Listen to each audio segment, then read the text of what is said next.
was, and I was in between careers, so I thought, well, I'll just start a winery. So I took my inheritance and started a winery. There was nothing there. No vineyard, no nothing. Just started a winery. Wow. I didn't even drink good wine at the time. So this is White Rock Vineyards. This wine is very distinctive because it tastes like the rocks that the grapes are growing in, which means that it exhibits the terroir of the wine. These rocks down here are where the grapes are growing. So this is a gray volcanic ash, and these are the white rocks. It's been called White Rock Vineyard since 1870.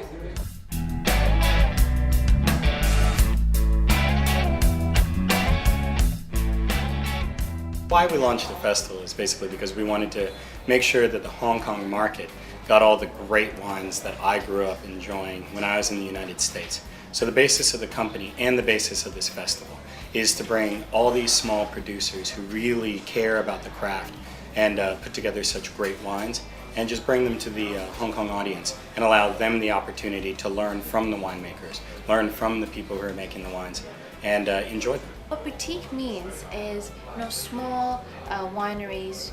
I should say they're family-owned and operated artisanal wineries. So for them, it's like a form of art. It's a craftsmanship that they're more interested in. So all of our wineries, that's our focus, and that's our drive to find, different wineries throughout, California, and Oregon, and Washington. And when you think about boutique, you think about, boutique clothing versus boutique wines. It's really along the same vein. I mean, you have the real spirit of the artist behind what they're doing, as opposed to just making wines for the masses, making a product for the masses. So we like that focus. We think there's more of a personality in it. And when you pair it with great food, you really see it shine. The biggest challenge that we faced getting this festival together was first convincing the vineyards and the chefs to come out in our first year during a very difficult market in the US. So understanding just the economic climate of everything and where everybody was back in the US, getting these people to commit this much time and this much money to come out and really share with the Hong Kong population their love of wine and food was the first challenge. I definitely pass it to Karen to talk about just the logistics in Hong Kong and putting together a festival of this size. Well, as you know, this is our first year in Hong Kong, and our first time to throw an event on such a large scale.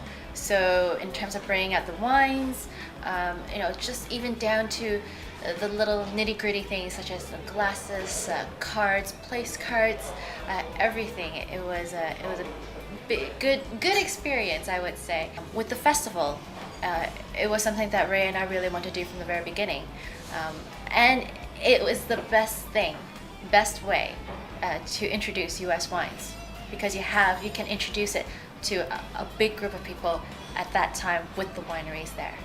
Right. And along the same vein of education and just making sure that everybody met the personalities behind the wine, it's really hard to sell these wines without introducing the people behind them, the passion behind them, and the real spirit of boutique winemaking. So with the artisanal process, you realize that, until you meet the artist, you can look at the work, but it may not quite speak to you.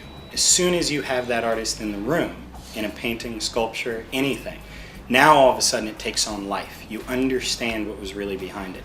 And we wanted to make sure that when we brought in these wines, to represent the people correctly that are behind them and to respect the market that we're bringing them into, we needed to make sure that there was a forum with which to introduce the winemakers that are behind the wines that you're drinking and enjoying.